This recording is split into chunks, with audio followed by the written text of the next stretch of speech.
کی حدیث سنی تھی؟ کیا صرف وہی رہ گئے تھے کہ جو اس اجتماعیت کو زندہ کرنے والے تھے؟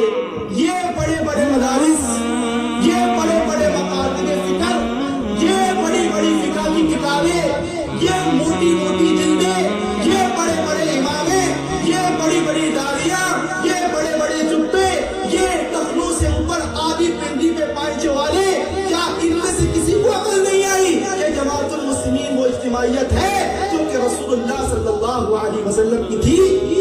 سب معلوم تھا، سب دکھتا تھا اور سب بتایا گیا تھا، لیکن یہ ضد ہے، یہ ہٹ درمی ہے، یہ انانیت ہے، یہ دکانداری ہے، یہ وہ معاملہ ہے کہ اگر اس پر تمام امت آ جائے تو جھگڑے کس بات پہ کیے جائیں گے، لڑائیاں کس بات پہ کی جائیں گی، کس کو کھڑا کیا جائے گا؟